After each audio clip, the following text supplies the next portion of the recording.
And again, we'll start at 6:05.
All right, we can just get started.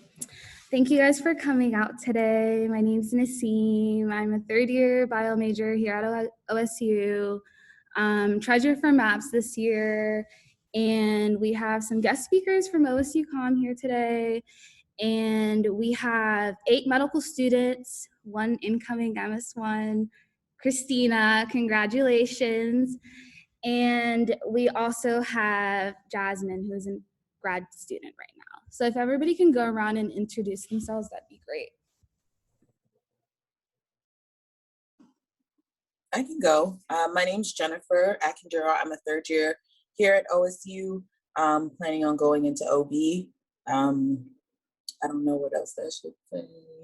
I'm from the DC metropolitan area. Yeah, nice to meet you guys.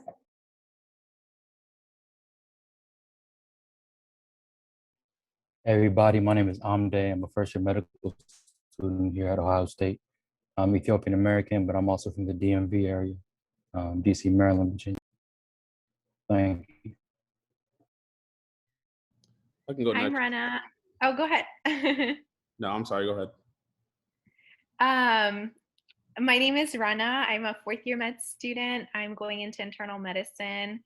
I am from Tennessee. That's where I lived before I came here, but I am Egyptian American. And Evan, sorry, you go next. Yeah, thanks so much. Good afternoon, everyone. My name is Evan Zosuji. I am also a first-year medical student here at OSU, originally from New Jersey. So. Hi, everyone. My name is Camry. I'm a second year here at OSU. I'm originally from Maryland, and I want to go into peds.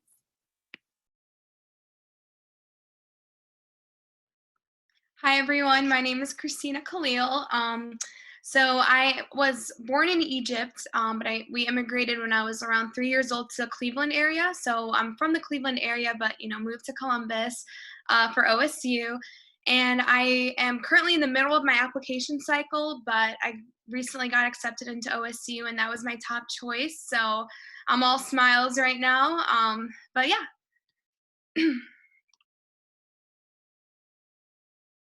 And I guess I'm Mark McIntyre. I'm a fourth year here, going into emergency medicine.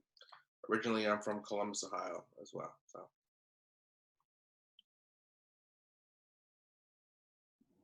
Hi, I'm Shaina. I'm a first year medical student.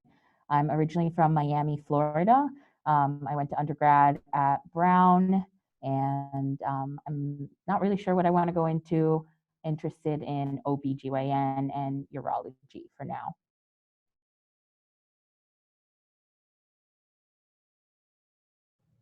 Hey everybody, hope all is well. My name is Ona Kolokehinde. I was born in Nigeria, moved to Colorado when I was 5. Interested in cardiology, anesthesia, and emergency medicine. Yeah, happy to be here.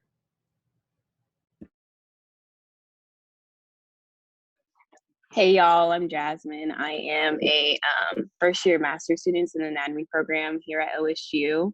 Plan is to apply to med school this cycle, so all fingers crossed. But yeah, I'm originally from Maryland.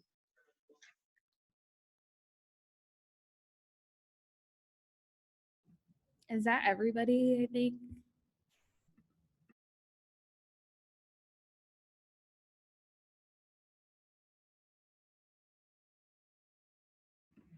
All right then, so let's get started. So the first question is, what was your path to medical school? Were you a traditional, non-traditional student? And share your story. Whoever wants to start.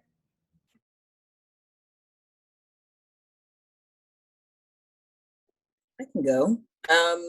So I am a non-traditional medical student. I graduated from the University of Maryland in 2013. And then I had about 5 years in between undergrad and medical school where I worked in different emergency departments for about 2.5 years. I went to grad school. I got my master's at Georgetown, worked as a tutor for a while as well for foster care, children in foster care, and then worked at a consulting firm for a little bit. So had a lot of different things going on, but knew I was interested in medical school, left undergrad kind of just needing a break.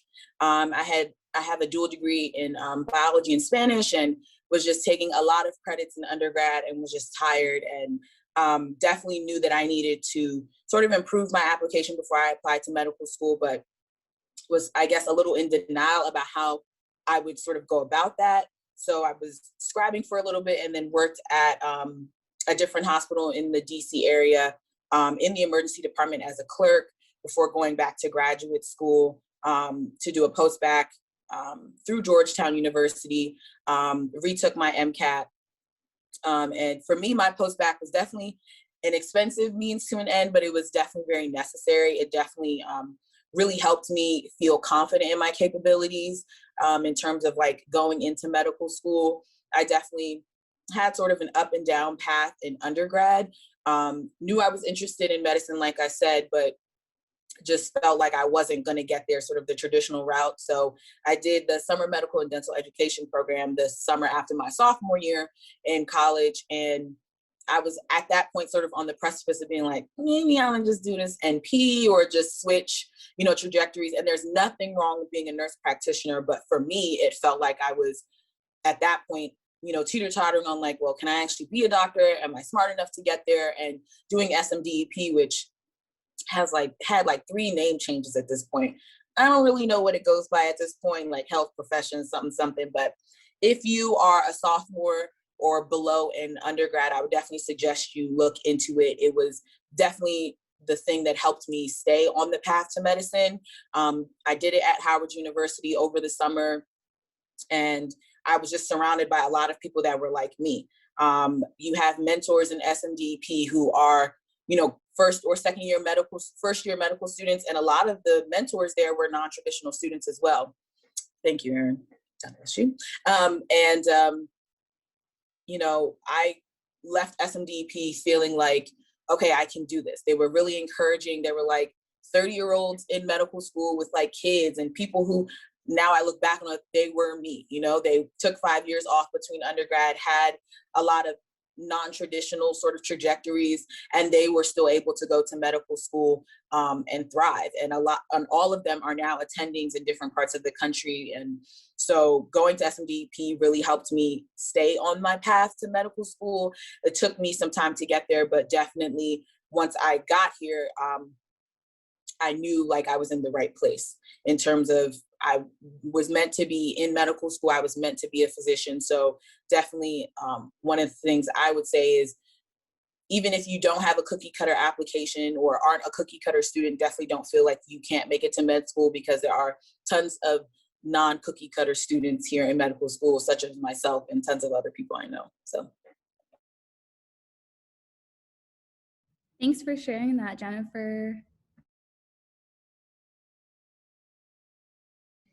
I can go next. I'll be real quick with mine. So basically, I graduated from undergrad in 2017. I went to James Madison University. I was, before coming here, I was actually a Division I scholar. I played football in undergrad. And yeah, I had aspirations, honestly, to be a professional athlete. I wanted to go to the NFL. And a series of injuries, basically, long story short, series of injuries, kind of happened that kind of blunted those aspirations, but also at the same time kind of inspired or spurred interest in medicine for me. And so that was around my junior year in undergrad, recognizing that there were some deficits in my grades, as well as kind of my application for medical school. I took 2 years off after I graduated. I relocated to the DMV and did an internship at the National Institutes of Health called the IRTA, which stands for Intramural Research Training Award. If anyone wants any information on that, I'd be more than happy to share that information. So I was there for about a year and a half and gained a lot of research knowledge and insight, really strengthened my resume. After that, I went ahead and did about a year post-bac here called the MedPath program here. That's actually housed by Ohio State, and this is now my first year of medical school here. So from 2017 till now. Thanks, Evans. Who's next? I can go. So I recently graduated from OSU in May of 2020. I got that COVID special graduation, and I originally wanted to apply to med school last year, but the MCAT happened, and I didn't score as well as I wanted to. So, I knew that if I wanted to get into some of the schools that I was going to apply to, I had to strengthen my application. And a lot of people say, apply when you're ready, because med school is expensive, and you don't want to do it more than once, but unfortunately, sometimes that does happen. So I spent basically last summer just drilling my MCAT and really just trying to do well on the MCAT, so I can apply with the score that I was happy with. But I'm gonna backtrack a little bit. So like I said, I was born in Egypt, came to America when I was around 3 or 4, and I'm a first-generation college student. I was actually the first in my family to even graduate high school and, go on to college. So everything was new for me. There were so many conversations that I heard in college that, I couldn't even have those conversations with my parents, just because they didn't have some of the privileges that I had because they were immigrants and their English was not that great. So growing up, I watched my parents prioritize, making a living over their education. And that really opened my eyes to not only like the immigrant experience in America, but also how that immigrant experience can affect their healthcare. So growing up, I had to really translate for my mom a lot at so many doctor's appointments, and I often, I felt her frustration not being able to, have the time to speak to her doctors, or, have them understand what was wrong with her, what was wrong and why she was there. So that really pushed me into wanting to, go into medicine. And I was also very passionate about being a first-gen student. So my junior year, I founded a club at OSU called First Generation Pre-Med Student Association. And honestly, that is the, other than graduating and, being the first in my family to get a college degree and go on to med school, starting that club was probably my biggest accomplishment. just because I think it's so important to focus on things that you're passionate about and to focus on ways that you can make a change into things that maybe you've struggled with. So forming my own community, forming a community with so many other first gens, people who understood my unique struggles, really was so important, I feel like, in my path to medicine. So I think right now, the best thing to do is do things that you are passionate about. Don't only do things because you think it'll look good on your application. Don't be afraid to start new things. I remember as a freshman, I was so scared to even talk in front of my classmates because I felt like I wasn't smart enough or I shouldn't be in that conversation. But all of that changed throughout the years, and just really finding confidence in myself just really helped me a lot. So yeah, I applied to medical school, and I'm currently in my gap year right now, and I will be starting in August. And I'm a clinical research coordinator at the James, just doing some work with bladder cancer. So that's how I'm spending my gap year. And yeah, I think it's great. I think taking a gap year was essential for me. It helped so much. So.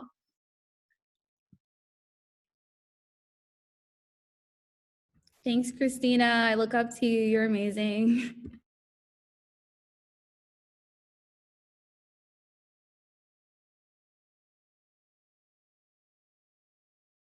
Okay, bet. So I'm gonna go against the grain a little bit here.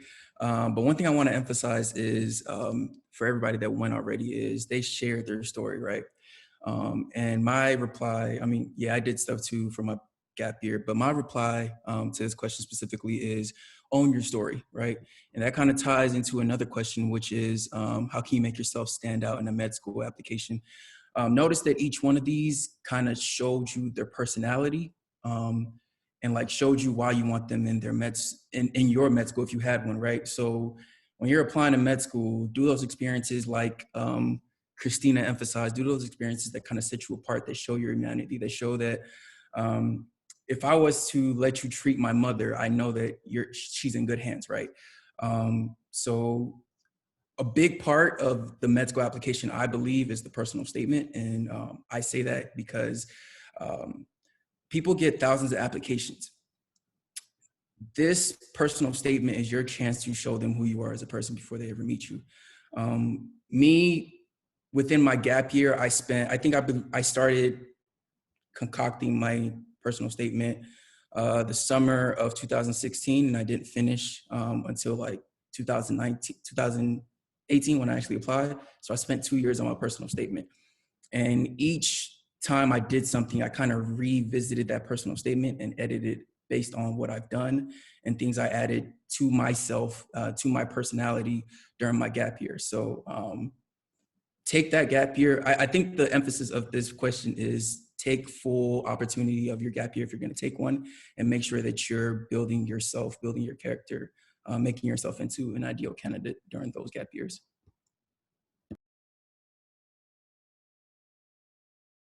Thank you, Ona. Just to go ahead and echo that off of Ona. So I'm actually, like I said, I'm right now in my gap year, so I'm getting my master's in anatomy. And one thing I want to say about gap years is everybody has their own path at the end of the day. So if someone is, I've had like a lot of friends that are in med school right now. They're already like halfway done through med school, and that could have been me too, right? Because if I would have went straight in. But in a lot of these different cases, I feel like you have to know yourself and know what you're able to accomplish and what you want to be able to bring to the table when you apply to these schools. And for that instance, that's why I took my gap years, and I was like, I know I want to go get a master's in anatomy because one, I just love the human body in general, and I can like sit here and talk about it so amazing. Just everything about the human body is just amazing to me. So that's why I decided to get my master's in anatomy. And with the fact that it just works so closely with the College of Medicine, like a lot of us grad students are actually the ones that are teaching the medical students in their first and second years of their blocks. So that's actually something that's really kind of interesting to think about too, that anatomy that in depth to be able to teach the future of medical students and the doctors that are going to and just like doctors in general. So I would just go ahead and say like, kind of, yeah, just going off of Ona to that question, just make sure you, you know, be honest with yourself at the end of the day and just like know what you want to do. And when you go into those gap years, just kind of like, I would say definitely just take everything in and just know that at the end of the day, like you're going to be a doctor. You will be a doctor, and everything that you're doing to get to that point is going to be worth it at the end of the day. So that's all I wanted to say. Yeah, there's no waste. Like, there's no wasted time. There's no wasted experience. Everything's going to shape you in some way. So,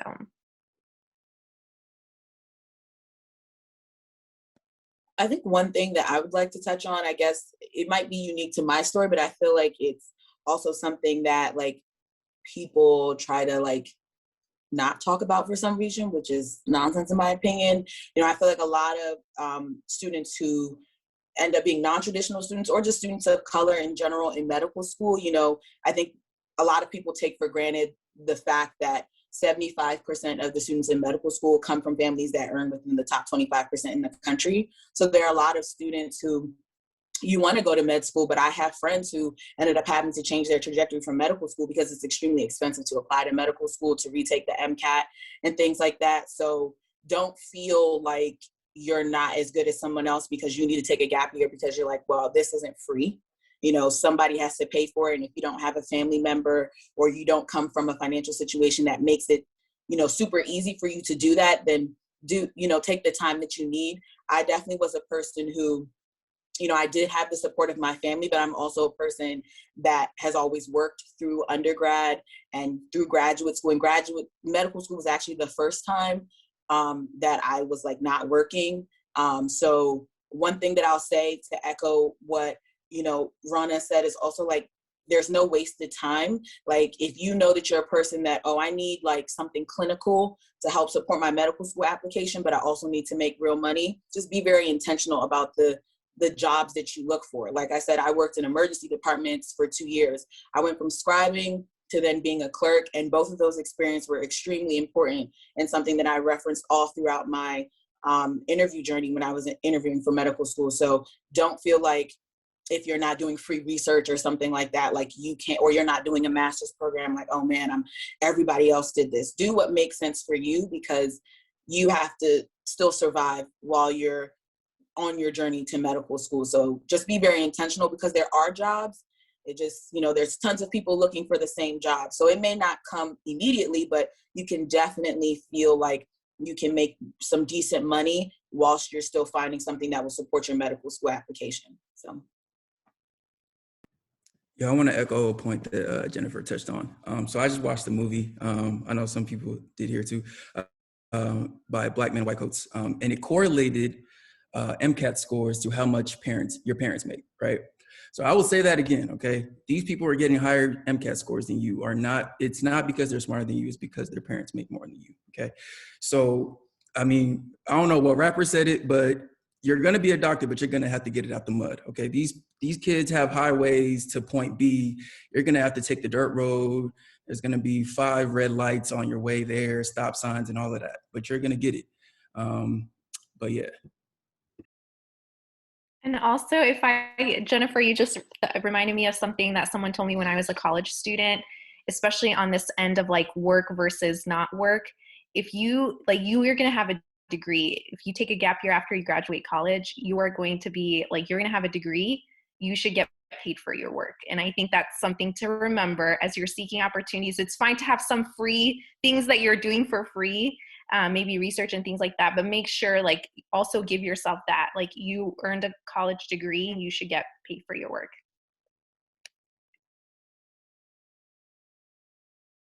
Everybody. So for me, I had a bit of an underdog story. And a lot of it was because of, I guess, the lack of understanding of what is the most important thing you need to get into medical school. And, you know, owning your story, that's very important. Um, you know, everything that everyone else talked about is very important, right? All the extracurricular activities, I'm sure everybody's involved, but the thing is your science GPA and your MCAT, it's hard to even get in the door if you don't have those things. and they don't have to be amazing. You know, the average science GPA for uh, minority, I'll say Black, Spanish students, I would say it's around 3.3 science, and maybe a bit under around 3.5 cumulative, right? And that's average. So you can still have, less than that and still get that interview. But, the reason I'm saying this is because, like, for me and for a lot of people I've spoken to, they've spent a lot of time with extracurricular activities. And I feel like there's a point where you just have to prioritize your grades. If your grades are not around that average, at least take a back seat to the extracurricular activities and focus on, why am I not getting these good grades? Am I utilizing every tutoring opportunity at OSU? It's a big school. And I didn't go to a school this big, so I'm sure and we had tutoring resources. I'm sure y'all have a lot more. So tutoring resources, online resources, getting cool with all the different, I guess, people who are getting better grades than you in class, spending time with them, surrounding yourself with people who are all on the right track, and maybe even more on the right track than you. So yeah, I just want to stress getting those grades. And when it comes to MCAT, I mean, that's a different beast. You know what I'm saying? So maybe we could talk about that later. But I guess I'll go a little bit into my story. It was hard to get research. Like, I never got any research opportunities, even though I applied to a lot. So basically, I did have a lot of leadership. I had a lot of community service, both clinical and non-clinical, because I enjoyed doing that stuff. And I had some shadowing, right? After I graduated, I realized that's when I kind of saw the stats, and I was like, okay, I need to get my grades up. So I worked for a couple of years. I had to save up some money. And then I went and I applied to a whole bunch of post-bac programs, right? And I got into one, right? Case Western. And I went, and I'm undergrad at this point, right? So like, I realized what the priority is, what med schools need for me to just get in the door and have that interview. And so I just, turned all the way up. I did really well at that post-bac program. And then, my mind was, still focused. So when I took the MCAT, I did well enough to get these interviews. And then, that kind of brought me here. But like, I just want to stress again, like, we have to know what the most important things are according to the AAMC, right? According to the admissions directors. And just again, I'm gonna say some of them again. So your science GPA, your MCAT, your upward trend. So, okay, cool. You didn't do too hot freshman year, sophomore year. Try to just do as well as possible junior and senior year, because they will look at those more significantly than the first 2 years. And as far as extracurricular activities, the 4 most important, according to them, is community service, non-clinical, community service, clinical, shadowing, and leadership. So make sure you have all those out the way before you start going in on research and tutoring and like a lot of other random stuff. So yeah, again, know what they want. Let's try to get what they need just so we can get in the door, so we could tell them all about our story and everything like that. Thank you. I'll also add, Day reminded me of this. When it comes to postbacks, just be really intentional about where you apply and what you want out of that postback program. So I'll use my story for an example. I was a picture perfect applicant until I took the MCAT. Y'all, we did not get along. And you know what? It's fine. But I took it June of my junior year, and I kind of had this score that wasn't mediocre, but wasn't great. So I was kind of stuck with, what do I do with this? I could apply and potentially get in somewhere. And so I did some research with my mom, which is how I ended up at OSU. I took a gap year, but not really. I did the MedPath program, so I was technically conditionally accepted to medical school. And I didn't want to go to another program that I did get accepted to, because I would have to reapply. So kind of knowing the stipulations of what post-bac programs there are out there can kind of help you tailor what you need most. Like, if you don't need a boost on your GPA, it doesn't make sense to do certain types of post-bac programs. So make sure that you're being intentional about knowing what's out there for you to help strengthen your application.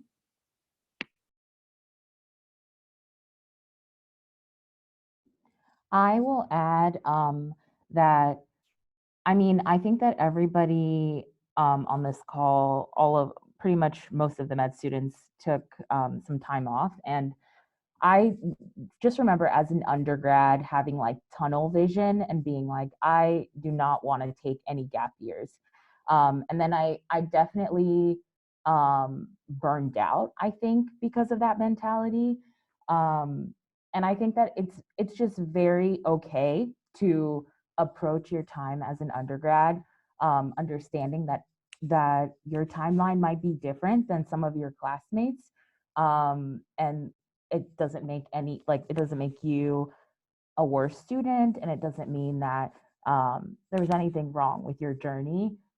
That's totally fine to lengthen your path. And so I graduated from college in 2016. I'm a first year med student. I was very burned out after college, and I went into college pre-med, but definitely came out of college thinking like I'm not sure if this is exactly what I want to do, because I was just tired. And so I took 3 years, and I worked in like a clinical setting, similar to Camry. I had a strong application, but a bad MCAT score.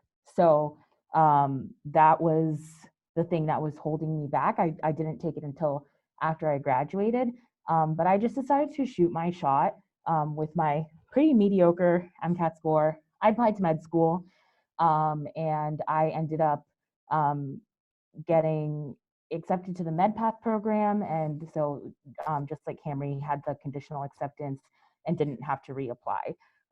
So I just think I guess my biggest advice would be, it's okay if it takes you a while, and you'll figure it out eventually. If you want to be a doctor, it is pretty much a lifelong journey anyway.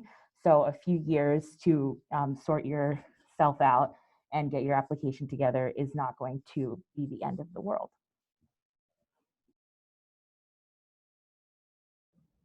All right, guys, next question. What are some times you faced adversity and how did you handle it? Whether it's pre-med, med school, however.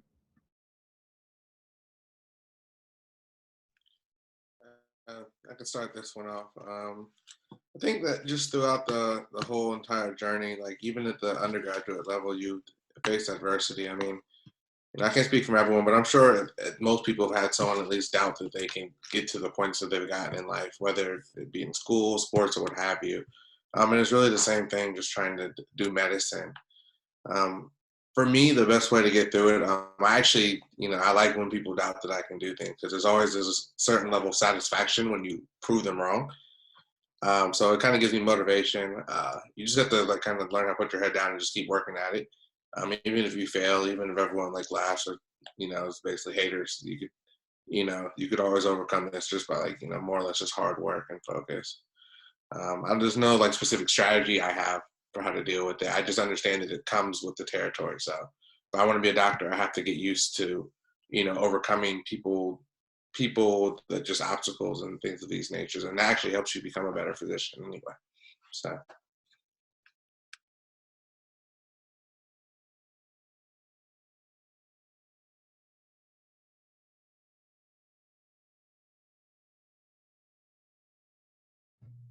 In terms of, for me, I guess, how I handle adversity, I definitely, just coming from undergrad, coming from Maryland, a big sort of research institution, and I was always pre-med and was in a major where most people were pre-med or pre-dent, pre-professional school. It was definitely very challenging to feel like I was just subpar when I'm seeing all of these students around me who just seem to always get it. And, I didn't give myself enough credit while I was in undergrad for a lot of the hard work that I was doing, just because I was looking for that sort of external validation from advisors and things like that. And the one thing that, sort of spoke to me and showed me a lot about, I have to be my own biggest fan, and it's challenging to do that consistently. But it is something that I have learned to do more and more as I've gotten further and further in my education, and even just in different career opportunities. I was a peer mentor at Maryland, where essentially you helped other students in the major make their schedules, and I can't count. I don't do math. That's why I'm going to be a doctor. That's why I'm not going to be an anesthesiologist. I don't count. It's not my vibe. So I really struggled with calculus in undergrad, struggled bad. It took me 4 years to pass 2 semesters of calculus. It was a struggle. And but because I helped people make their schedules, the people who were my supervisor were also like my advisors. So I remember one day when my advisor / supervisor was like, oh, I think you should change your major and like not do this anymore. Like you can be like a neuroscience minor. And at this point, I was like a sophomore with like junior credits. I was like, sis, what are you talking about? Like I'm not changing anything. And it was like a limited enrollment major. So if I left, I could probably never get back in. And, you know, I remember the calculus teacher, he like failed me. And I was like, nah, like we're not doing this. And literally, I remember having to like hassle that teacher to give me just like 2 points back on my final into the next semester so that I could stay in my major. Because I was like, wow, you really played me. Like I had to go get my final exam back and do everything on my own because nobody else was interested in seeing me sort of finish this and stay in the major. So one big thing for me is realizing like, you know, they were telling me what worked for everybody else, but no one was trying to like accommodate me. So I really had to be my own biggest advocate. And that is something that I have taken into graduate school. When I was in certain settings, you know, no one really believed, they told me in our graduate program, like, don't apply to Georgetown's medical school. Like students who do our master's program, we don't really accept you guys into our medical school. And then as soon as they saw my MCAT score, they were like, oh, did you apply? I was like, y'all know, y'all don't want us. So I'm confused. So, you know, always trying to believe in myself and starting to less and less look for outward validation really helped me sort of block out, you know, when I'm like, wow, just like Jasmine was saying, like, I could be done med school by now. Like all my friends is, you know, finished and I'm just like starting and stuff like that. And it's really hard to think you're not like behind the curve, but being my own, you know, biggest teammate and advocate, and also having a good support system in my family and friends really help. So definitely you're going to have to clap for yourself sometimes because it's going to be hard, even when you're in med school and you feel like, wow, I just don't seem to get it. But remember that you're here. So there's a reason that you're here. You're not subpar. It just may take you a different way to get whatever the material is or ask for help. You know, maybe everybody else doesn't need help, but maybe you do. And that doesn't make you any better or worse than anybody. So being your biggest advocate is something that has really helped me.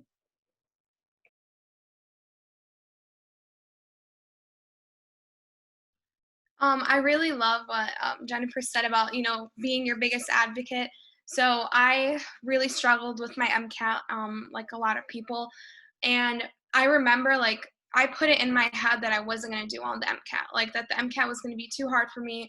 I'm not smart enough, like whatever, let's just take this MCAT even though I'm not going to pass and now I'm not going to become a doctor. Like sometimes I feel like I was the one standing in between like my dreams because I always second guessed myself. I really didn't have much confidence in myself. And throughout college, like imposter syndrome was literally eating me alive. And I remember my first MCAT, I sat down and I literally told myself, I was like, all right, I know I'm going to fail. Like I can't do this. And then I took my MCAT. And, you know, I didn't do well. Like I got my first score and I was so crushed. Like I was like, I couldn't, like, I knew that I was going to do well, but I was still like shocked, like, dang, I didn't do well. And I knew I had to change something. So before even focusing on what I'm going to do, like what I'm going to change in my study habits, you know, focusing on maybe I should do Kaplan instead of Princeton, like I focused on how am I going to treat myself better? How am I going to talk to myself and really believe in myself and know that I am going to be a doctor, but it's going to start with advocating for yourself and being nicer to yourself and trying to push that imposter syndrome to the side to really keep pushing. And honestly, like, I don't think I would have been able to do well on my second MCAT and get such a good improvement if it wasn't for me starting to be nicer to myself and starting to believe in myself. I think also, I'm sure a lot of us here are first gens. As first gens, you know, that's imposter syndrome is just something that either if you haven't seen it now, you'll probably seen in med school, maybe in residency, like it's gonna be there. And you just really need to like I said, push it to the side and just believe in yourself. So even small things like telling myself, you know, you can do it, or before starting a practice test, I would take a deep breath and say like, I will become a doctor, or maybe close my eyes. And this sounds so corny, but like picture myself with a white coat and my family hugging me. Like small things like that are honestly what like, changed everything for me. So I think before even wanting to be a doctor, before taking your MCAT, or before your first day of biochem, you need to believe in yourself and tell yourself that you are capable of accomplishing this, and there's nothing that's going to stop you. You just have to put in that hard work.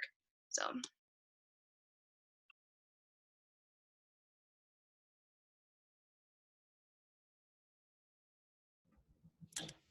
3 more I minutes. can. Oh, Oh, sorry. You want to go ahead and ask? You can ask the next. no, you're good. You're good. Go ahead. Okay. I was gonna say I can go ahead and go real quick. So, kind of just echoing everything everybody has said, especially kind of what Mark just said. I feel like my biggest flex just recently in grad school was I had like done grad non-degree first before I even got into my grad program, and then I actually was like, well, let me go ahead and do the master's. And when I first applied to the master's, they originally actually didn't even accept me, which was it was so crazy to me because I had done really well in the courses, and it was just like it was a weird vibe. It's really hard actually to get into the anatomy program here at OSU. So they ended up actually accepting me later on. And I just recently took one of the grad gross. So the grad gross, like we have this big 8 credit hour course that you have to take. And it's like your big, like grad gross, like anatomy. So that class is a beast. I don't know if you guys take Anatomy 3300, if you guys have, any of you guys have taken Anatomy 3300, but just think of that class like on steroids and everything else on top of that. And it's just the worst class ever. But with that being said, I actually got, I was one of the few that got an A, like ace the course. And literally I would have to say that is like my biggest accomplishments, because not only at first did they not try to accept me into the program, but then like I got into the program and aced it, like compared to like all my other counterparts that got into the program probably over me. So it's just one of those things that you just gotta like, work hard and like show those people that didn't think and didn't believe in you that you can do it and you're very capable of it. And especially like us being Black, us, like, don't get me started, y'all, us being Black and us being like already going through so many adversities in life, just know that like all the adversities that you face, you can overcome them and you will overcome them, and just put your best foot forward at all times, because you guys can do it. And definitely wholeheartedly believe in all y'all. So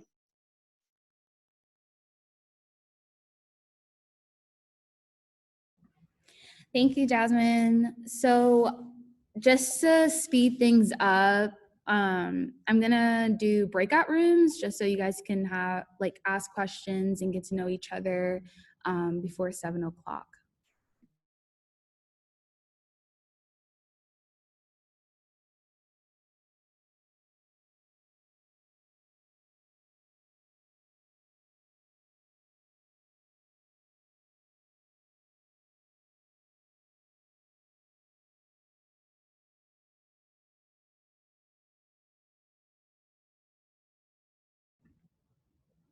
All right, I think this worked.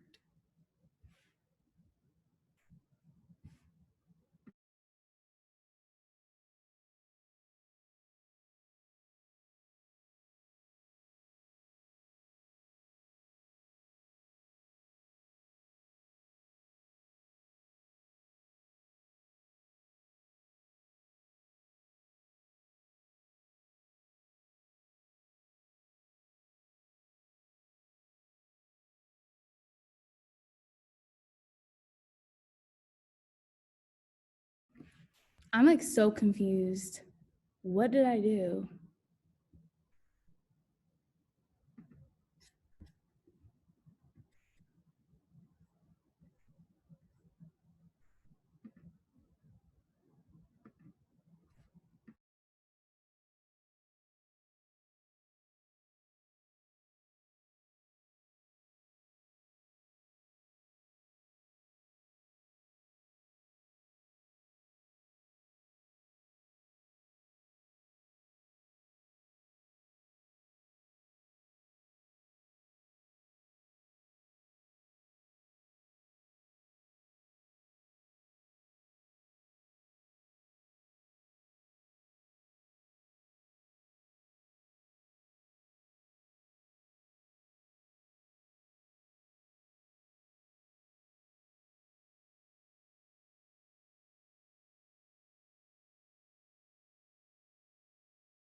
I think that was a fail. Yeah, what happened? I don't know. Hold on. Let me try one more time. Hold on. Our room was fire. Oh. It might have you set a time on Yeah, it in the settings. I don't know. I'm not really tech savvy. Hold on. Let's see what happens. All right, bye.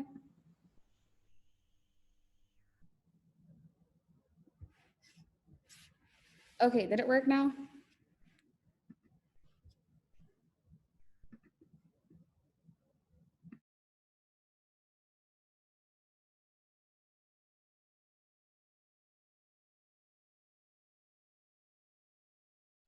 Hey Nassim, I gotta leave in like 2 minutes. I'm gonna just you're hop good. out now. Is this like working or am I tripping?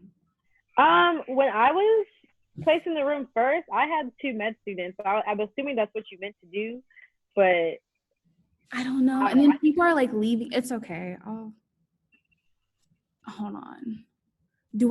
Should I just close all the rooms? I don't know what to do. Is that what you did last time? Yeah. It was only like 2 minutes.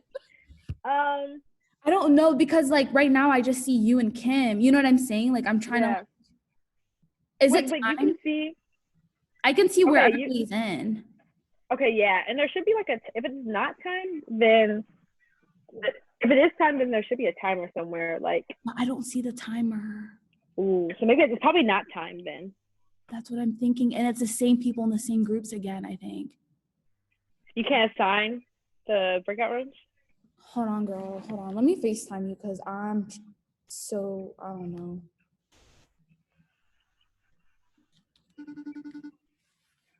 Oh my god, this is so ghetto. Hold on. Okay. I'm in the dark, so don't worry. Hold on. Oh.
Okay, so there's a lot of confusion. You guys can go ahead and do the open Q&A here. Sorry about that. You're fine. Hi, my name is Dan Digas. I'm a junior at OU, Biological Sciences Pre-Med. And one question I wasn't able to ask in the breakout rooms was more of what was your weakest STEM course or subject whenever you guys were in undergrad or even now, and how has that shaped you as a student, and how have you tried to improve upon that? I can try that. So for me, like STEM wasn't a vibe for me. I completely got rid of STEM. Like I was a health science major, man, when I was in undergrad. I would say for me, the hardest science class that I took was physics. And that reflected very much so even on the MCAT. I ran and ran and ran from physics on the MCAT till I couldn't run anymore. Like I just had to kind of face it at some point. And so I guess like when you're saying how is that kind of shaping me now? Well, I mean, I retook the MCAT, and luckily for me, I did MedPath, and I was surrounded by a cohort of people that were able to kind of help me and mentor me and kind of tutor me to get better at some of those physics, that physics material. But as it pertains, I guess, directly to medical school, there's not that much physics that we go through. I mean, right now we're in cardiopulm, so I think this is the most physics we've seen, and it's lesser than at that. So it was really more than anything kind of just a hurdle that I had to cross. And I'm here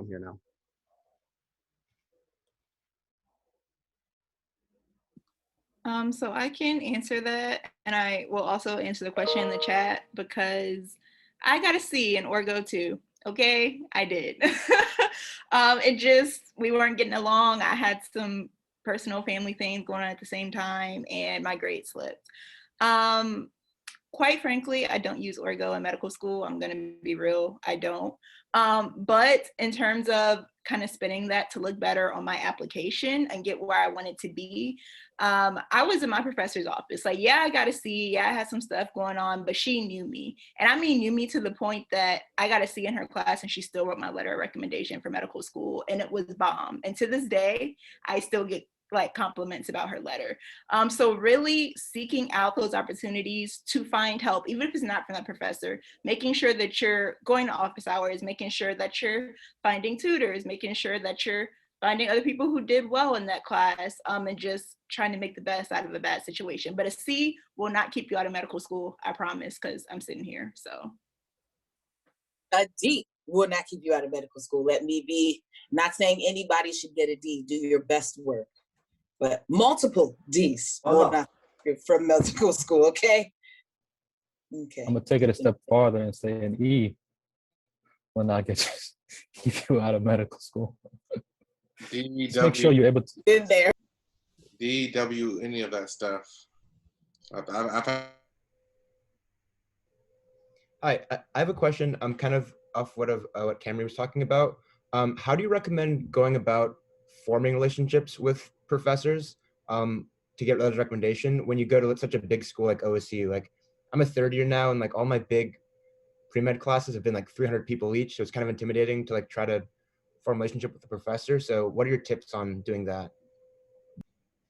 I want to try and answer that really quickly because I know exactly how you feel, bro. I didn't start getting into like the STEM class. Like I said, I was a student athlete. I didn't get into STEM class until my junior year. And I think I started with like org or whatever.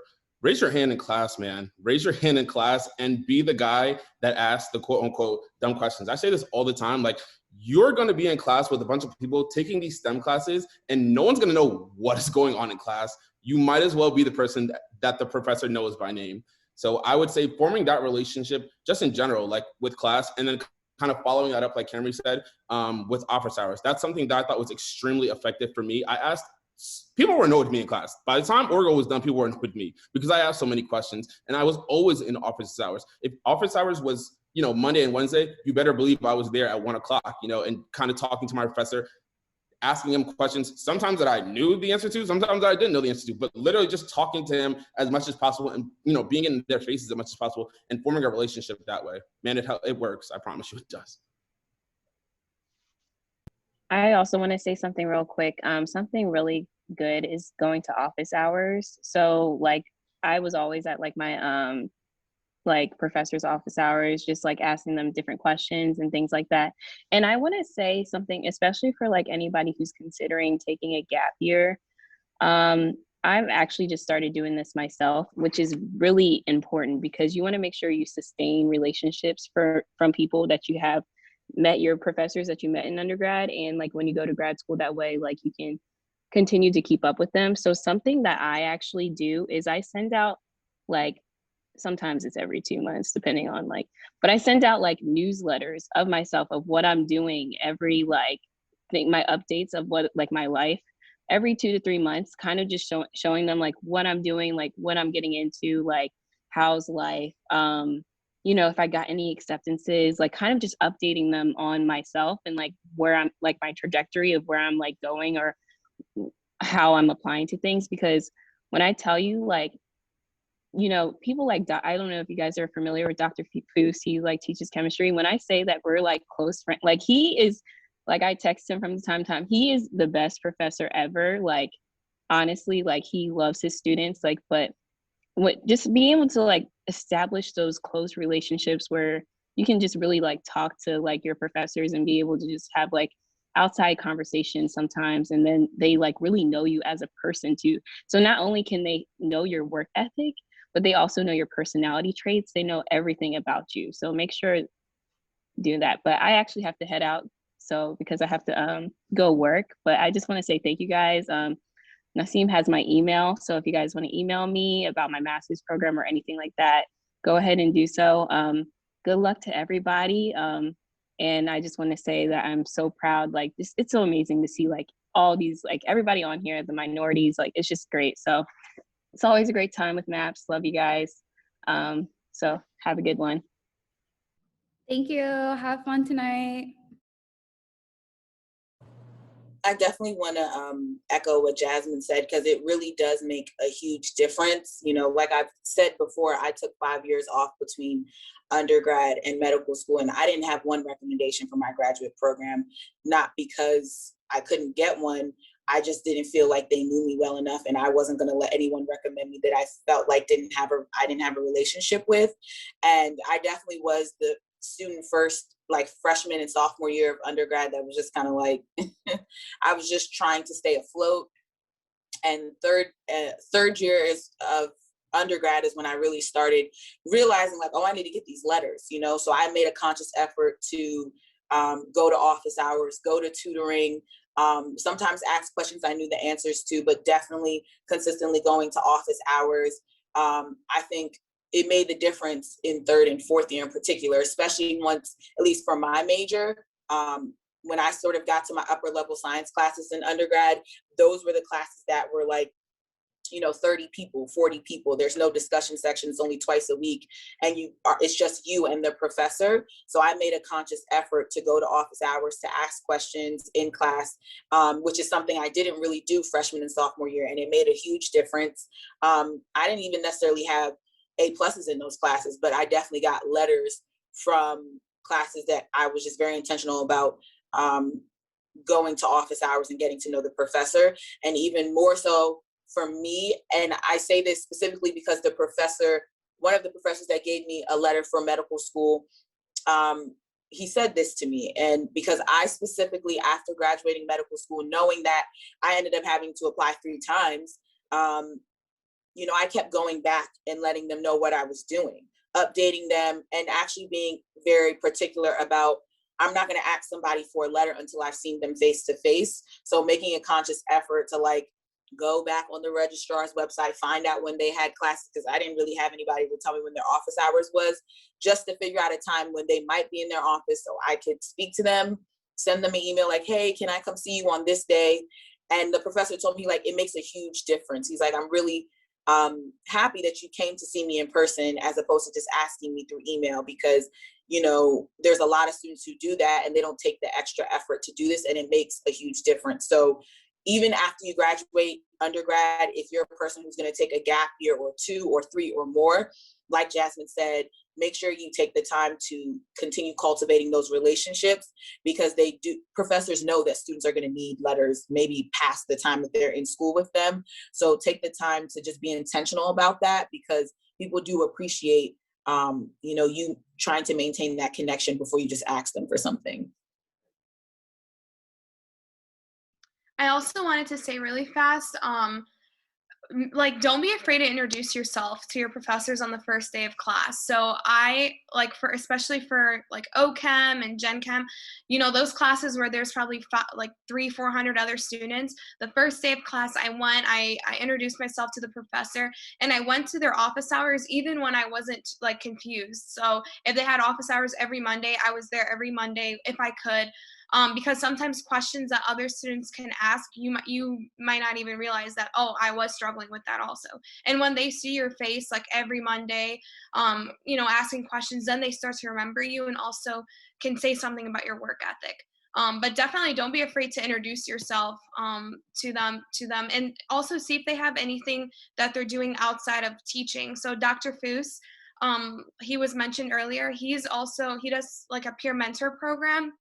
So after I took his class, I also participated in that peer mentor program and mentored other students who were taking his class. So that way, when he wrote my letter of rec, he could talk about not only, taking his class, but also being a mentor in his class. So don't be afraid to ask them, like, hey, is there anything else that you guys are working on? Or even ask them joining their research lab or something like that. So.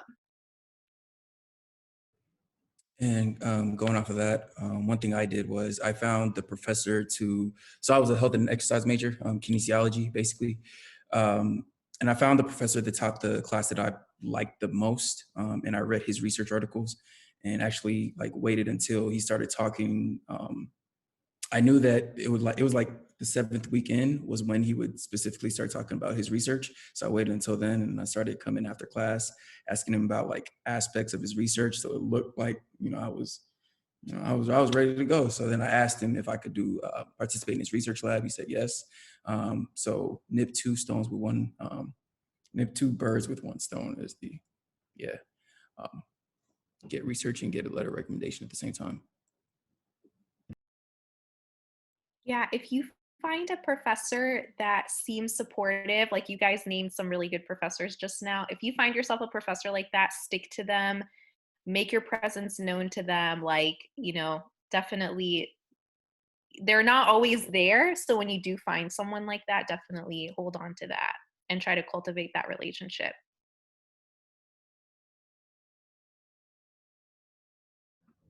I just wanted to say something real quick. So I know we're past the 7 o'clock mark. So if you have to go, thank you so much.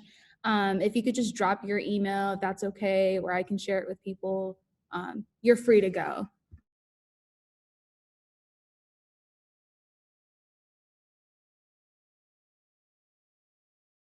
Oh, Naseem, I think in your email you set this for 6 to 7:30.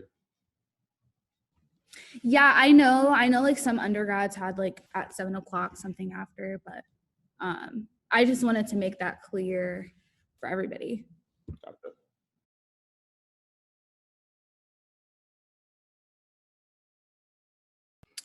There's a question in here from Emmanuel. I'm sorry if I'm ignoring anybody else's questions, but it says in regard to interview season, how do you articulate your experiences? Practice mock interviews, try to find, one thing I did was I reached out to, her name is Andrea Law, and she was on the admissions board at my local med school, University of Colorado Anschutz Medical Campus. And I basically shot her email, see if she could give me a mock interview, and we went through questions that she usually asks. And I think MAPS does mock interviews, or SMA, or somebody on campus does mock interviews. So yeah, just practice.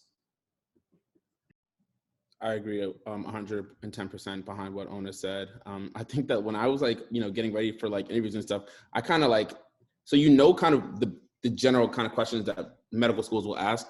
And I think when you're preparing for interview season and how to kind of say these questions, in your head, you think that how you're going to answer these questions, and you think that all your answers are just going to be flames, just completely fire.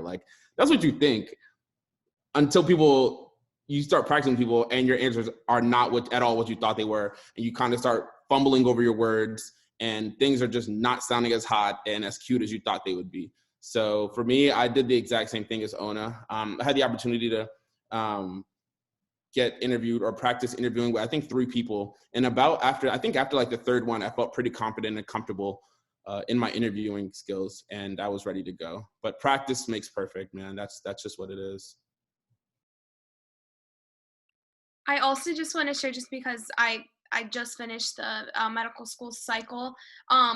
This is the only time I will ever recommend Student Doctor Network ever, so please don't go on it other than what I'm gonna say. So depending on the school that you apply for, so like Ohio State, for example, you can type in like Ohio State interview questions, Student Doctor Network, and in on that page it'll have like all the questions that are usually most common to OSU, or maybe that students have had and posted on there. So, you know, you can kind of practice with what questions, you know, seeing the questions and seeing how you would answer them. But the one thing I don't recommend is, you know, it's very important to practice them, but do not try to memorize an answer and try and answer it word for word in the interview. You know, I think the best thing is maybe have a bullet point or have a couple of good stories that you can answer some questions to, because when you have a question memorized, I think the interviewer can really tell when it's like not natural and organic versus when it's something that you're trying to say word for word correctly.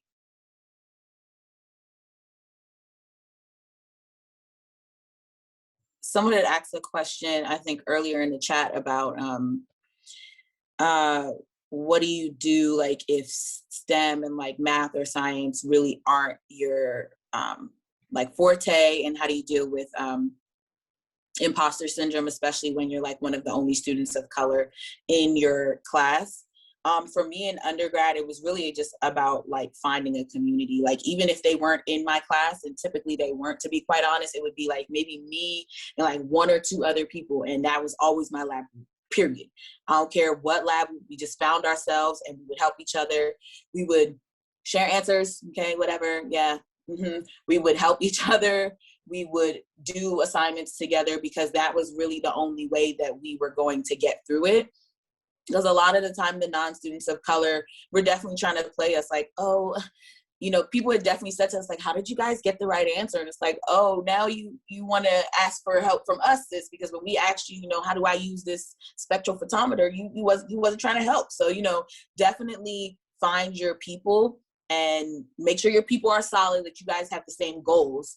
But find your people and work together. Work as a team. It really helps. And that's something that helped me not just in undergrad, but in graduate school and in medical school as well. Imposter syndrome is definitely real. It's hit me at every sort of academic level. But one thing that was helpful is understanding that you're not the only person who's feeling like that. Find your team. Your team will help hype you up, hype yourself up. Have people here at med school, but also at home, you know, your support system, whoever they may be. And take time to remind yourself that you are here for a reason. Like, you're not here by accident. No one just found you and just threw you into this situation. You're definitely very capable of being a pre-med student. Like I told you, I suck at math to this day. And like, I can't count biostats. I knew coming into med school, I'm like, can't count. Don't know if I'm ever going to be able to count. So I put extra work into the math stuff in medical school, because I knew I struggled with it. But I don't like math, and I'm still going to be a doctor. So don't feel like just because you don't like chemistry, you'll find out very quickly if you're not going to be a pharmacist. Probably won't need a lot of the things that are on the MCAT and stuff like that. But find your people, find your support system, utilize the resources around you, whether it's office hours, extra tutoring, you know, whatever it is. Make sure you capitalize on all your resources. Even if you don't get an A+, if you can pass, you can very much so get through it. So don't give up. Thank you, Jennifer. I think Aaron asked, are there any mistakes to avoid while preparing for the MCAT, things you wish you have known? I'm going to start on this one. So I took my MCAT twice. I took one in August of 2019 and then August of 2020, so exactly a year apart. I think the biggest mistake that people usually make is they focus too much on content review rather on practice questions. And they start taking practice exams way too late. So I think the best thing to do is with content review. So, you read a chapter in your Kaplan book, make sure that you're doing cubing questions, make sure that you're doing practice questions while you're also doing the chapters that you need to do in your book. So one of the best resources that I think is out there for the MCAT is called UWorld. And I know med students also use that to prepare for their STEP exams.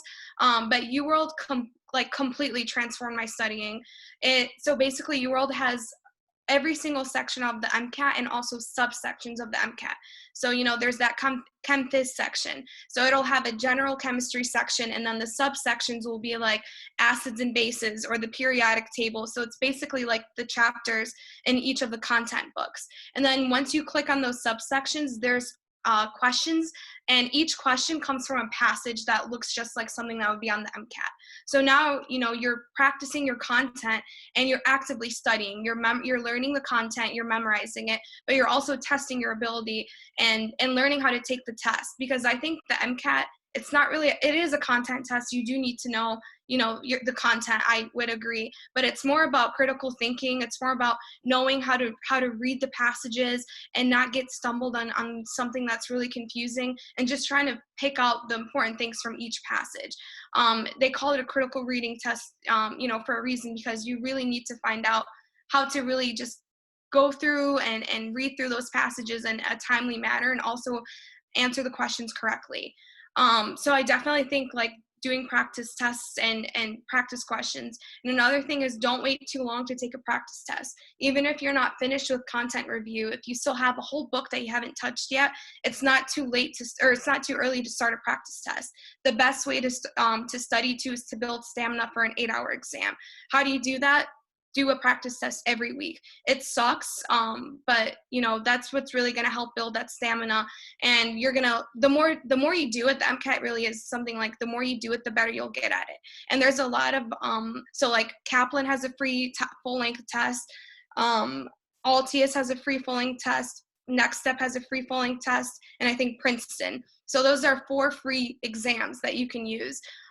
So yeah, I definitely I'm saying this and I'm talking a lot about it because I learned from my mistakes. My biggest mistake my first time was I was reading and trying to understand every single word that was on every single book because I thought that's what I needed to do. But you need to learn how to take the test. And I remember on my MCAT, there were times where my second one, I didn't even need to read the full passage because I recognized patterns from doing UWorld or from taking practice tests that helped me do better on my second exam.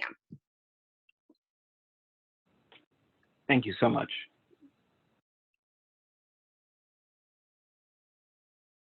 It looks like Amde just put some really gold nuggets in the chat. I'll also add too on the money part.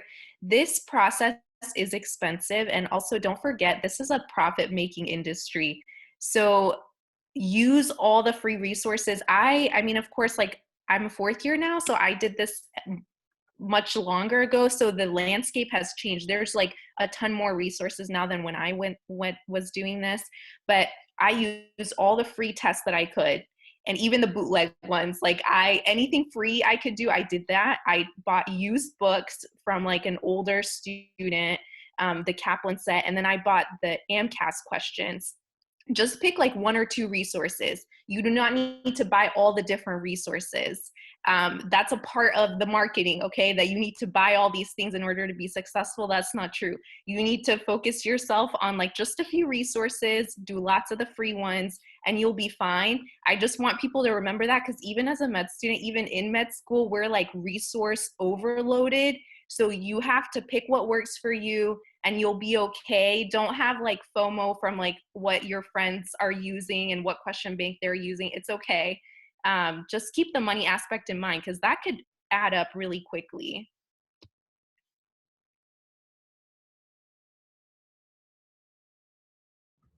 Yeah, definitely check out Amde's website. He does a great job of literally everything, any questions, concerns, any of that. You can always reach out to him too. But I would definitely have that website memorized because it really helped.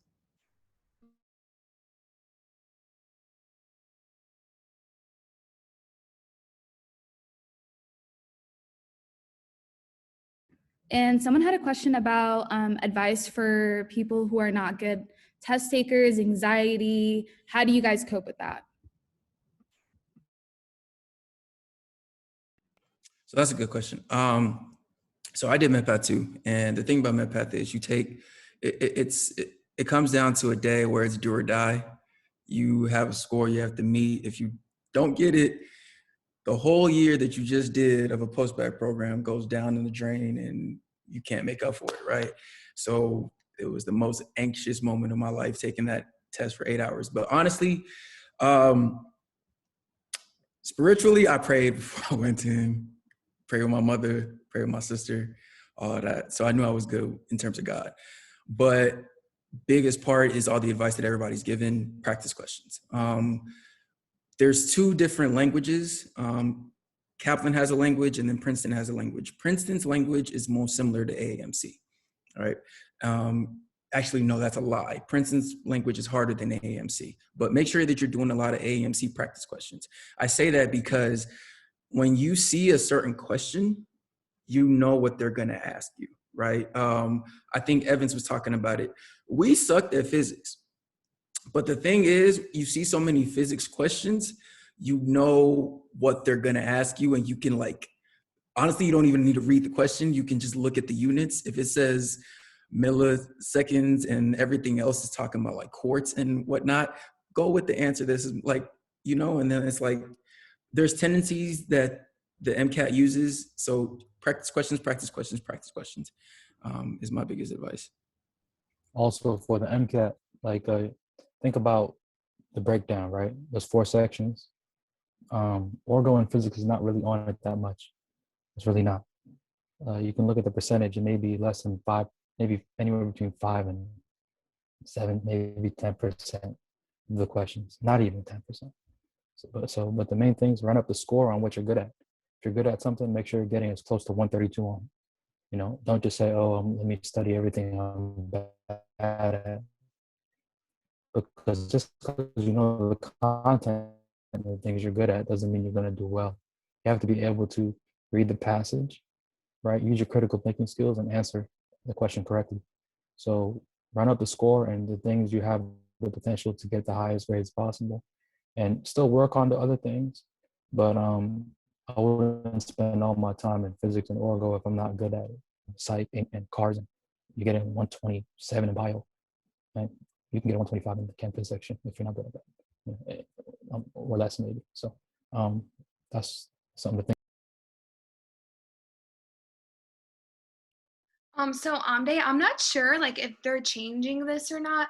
So I also heard that physics and orgo are not really on the MCAT that much, but my first and the second time, especially the second time, I honestly think my test was way more orgo than anything. I had a whole passage on HNMR spec and all these crazy such low yield OChem stuff that I literally never would have thought I would see on an MCAT. So I think, I don't know if it was just my luck. I sucked at OChem and I prayed to God that I wouldn't see any OChem on my test. But there was I think quite a bit of OChem on mine. So I think they are leaning towards incorporating a little bit more of OChem. But I did hear everyone told me the same thing. You're not going to see much OChem on the test, but OChem slapped me in the face twice on the MCAT. So I do think OChem maybe spend a little bit more time, but I do think Gen Chem you will see more of. But don't sleep on OChem because I did that my first time and I did not do that well on that. Yeah, just really quickly, I think one thing that I would say, kind of piggybacking off of what Ona said, because we were in MedPed, we were in the same cohort together. You kind of start to, as you go on and take practice tests. First of all, I also have test anxiety. I am just historically, I'm trash at taking standardized tests. I'm just not good. It's not my forte. So you kind of learn how these test writers ask their questions. So if what they're trying to get at is the answer is 4, one time they're going to say, what is 3 plus 1? The next time they'll be like, what is 2 plus 2? The next time it'll be, what's 5 minus 1? So they'll hit you from different angles and be trying to get to the same point. And I think the only way for you to kind of understand that that's what they're doing, like most people have said, is by doing practice questions. The more you practice, the more you understand how these people are asking their questions, because there's a point in what they're trying to get. If they're trying to get you to understand that this is what happens in oxidative phosphorylation, they'll say, what happens if you do it this way? What happens if you go this way? What happens if you go? The answer doesn't change. It's just that they're asking from different avenues and angles to get you to understand that this is exactly what's happening. Another thing that I will say that I heard that I thought was bars that somebody said, and I'm talking like this to kind of let you guys know that like, I'm like a normal person, but I thought was bars, was that somebody said that like they just kind of, it was like positive self-talk or whatever. For me, I also like, when I first took the MCAT, I kind of told myself, I was like, yo, like this test is just impossible. Like, I don't understand how people get like 525s. Is that like an actual thing? Like how do people do that? You know? And I kind of psyched myself out and kind of told myself that like some of the things that I thought that I know are possible now just weren't at all like a reality.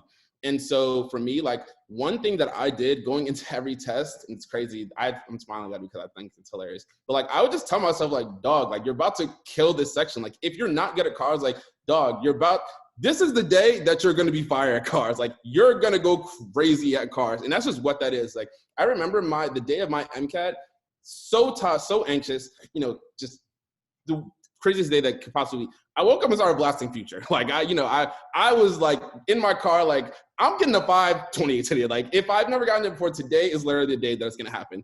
And so just kind of positive self-talk, I think along the way, literally like it's funny like, you know, the way I'm talking about, but like I promise you, literally promise you, if you're not good at orgo, tell yourself while you're taking the test, well, guess what? Like I'm giving A+ energy in orgo when I take the MCAT and energy. That's just what that is. And it does a lot for you. It not just with the MCAT, but in medical school as well. Because another thing that somebody talked about was imposter syndrome. I don't know one person that, you know, on this call that's in medical school now that can say that they never experienced imposter syndrome. These are some of the things that like you kind of have to learn as a skill, being a minority in medicine, that you kind of pick up. So, I mean, for me, I said I was going to be brief, but self-talk goes a long way. That's for sure. I just want to say one thing that I feel like tied a lot of things together that people have been saying is like, I know we talk a lot about the grades and the academics and the interview skills and all that stuff, but like one thing that underlies all of this is you have to have confidence in yourself. Like confidence in myself is what helped me when I was failing. And I'm like, wow, so you really can't count this? You really can't do a derivative, huh? How many times are you going to get this wrong? And it wasn't like, but maybe you just need to do more questions, you know, like having confidence in yourself, it will carry you through. And it seems like that's only just to get into med school or pass the MCAT. I promise you, there's nobody who's a surgeon who's cutting into your stomach or cutting into your abdomen who doesn't have confidence in themselves. Because how confident do you have to be like, oh yeah, I'm gonna cut out chick's heart and give her another one, and I know that I can do that. You have to believe in yourself. And I've seen people who come into medical school and don't believe in themselves. And that's the thing that ultimately sort of messes them up. You really have to believe in yourself, because sometimes it's not going to come from outside. You have to be your biggest advocate. And that's one thing that I think is super important in medicine, whether you're a surgeon or you're a pediatrician, whatever, like that self-confidence that you know what you're doing, you can take care of this patient is extremely important. And it's important to start that as early on in the process as possible, so that hopefully you deal with less imposter syndrome and you believe in yourself more and more as you continue on your journey, because it is going to get more and more challenging. So have that confidence and understand that like you may not be perfect, but you're perfect for this job, for maybe that particular patient at that particular point in time. So definitely believe in yourself. It sounds dumb, I promise you, but like Evan said, like hyping yourself up. I'm taking step 1 and I'm like, this thing really, I was singing praise songs in there in my head. Me and Maura Brown Clark were friends in there, and I was in the joint jamming in my head, singing praise and worship, trying to pass my test. Because if you don't have confidence in yourself and endurance, how are you going to pass an 8-hour test? It seems impossible. So you really have to really believe in yourself, build your endurance by doing questions and really being consistent in your preparation. It really takes you a long way.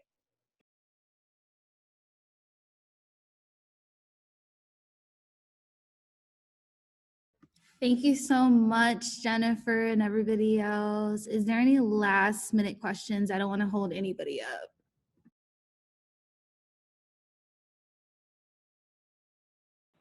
I'll say This is one just thing. a quick one.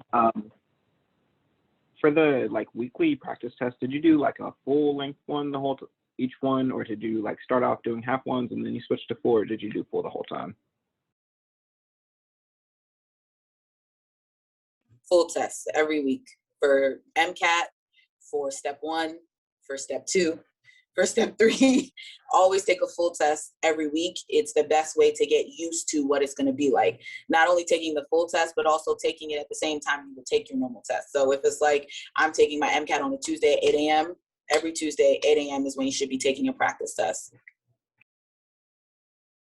And also really quick, so one of the practice, like the third-party practice companies that I really, really liked, it was called Altius.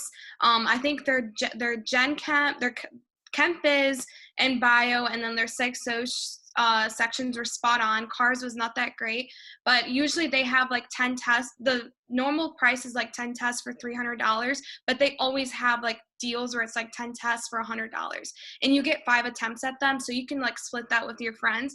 But the reason why I love this program so much was because it had a video explanation of every single passage that was on. So like you take your first practice test, when you review it, there's a video explanation of every single passage, every single question, why each answer choice was wrong in the question and why the correct answer was right. So it really helped you like think about the test the way that maybe someone who scored in the 99th percentile would think about that test. And I think for the Chem Phys section, they were so like, I honestly think their test was probably the most realistic to my real MCAT. So I really liked their company, and I really like learning by watching videos. So it helped me a lot because I would memorize it a lot more, or, you know, I would learn it a lot faster, especially when, you know, there's like a teacher right in front of you basically teaching you all of this.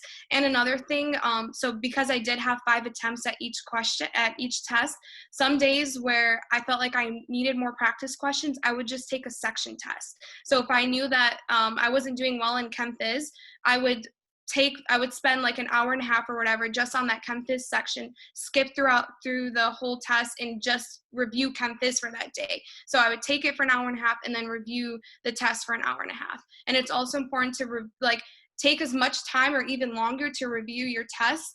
So if you took the test in 8 hours, it should take you at least 8 hours to review that test. You need to review it thoroughly, and don't only review the questions that you got wrong. Review the ones that you got right, because there were often times where I was like, I did not know this. Like, that was just a really lucky guess. But, you know, the content that I needed to know, it was in that question. And I'm done with MCAT now.